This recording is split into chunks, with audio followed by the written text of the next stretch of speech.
Hi there. It's Lisa, Belachi Saint Remain. There we go. On our fourth Sunday of Advent, the one day of the fourth week of Advent, right? But we still have these wonderful readings. So this one is from First Samuel. Our first reading is from Second Samuel, and it's about it connects to the gospel towards the end of it. We've got this great story with a lot of voice and expression going on, and then at the end is where it connects to the gospel. So don't lose your momentum as you go through, right? So let's go ahead and try this one. So a reading from the second book of Samuel, and then a long pause as people think about what could this possibly be. And here starts our story. When King David was settled in his palace. So imagine that you're telling a once upon a time story, right? When King David was settled in his palace. So that tells us the time, all the fighting is over, and the Lord had given him rest from his enemies on every side. He said to Nathan the prophet, so here's a great expression. So he just like it dawned on him, right? Here I am, living in a house of cedar, while the ark of God dwells in a tent. So he's getting the disconnect there. Nathan answered the king. Sounds logical to me. Go, do whatever you have in mind, for the Lord is with you. Okay, which we know that about how Lord has been with David.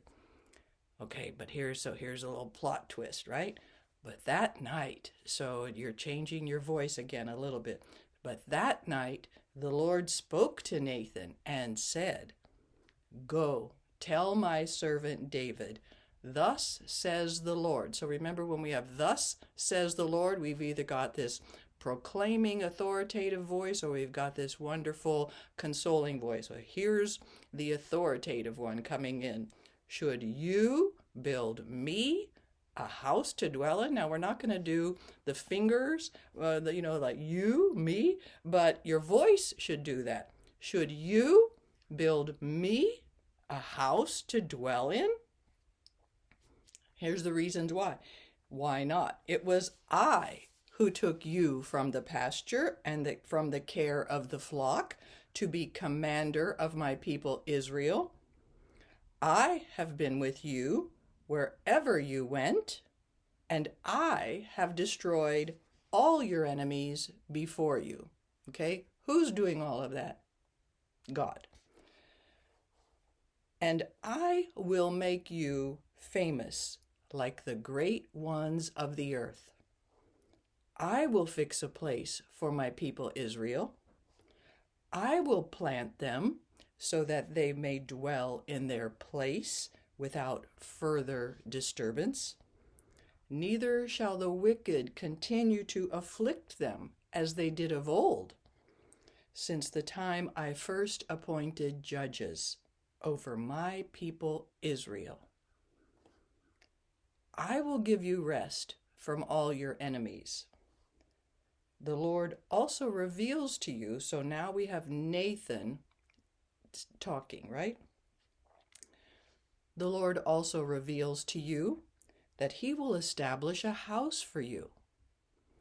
Now God's talking again. "And when your time comes and you rest with your ancestors, I will raise up your heir after you." Here's where we connect to the gospel. "Sprung from your loins," remember, from the house of David. "And I will make his kingdom firm. I will be a father to him, and he shall be a son to me. Your house and your kingdom." Wow, really slow right there. Those are the most important, okay? Most important words probably in this, connecting to the gospel. "Your house and your kingdom shall endure forever before me. Your throne shall stand firm forever." So basically, God is saying, I got the plan. Don't worry. Don't try to jump the gun. Okay? So it's a story, but the point is at the end. So keep strong all the way through. All right? All right. God bless you and be with you.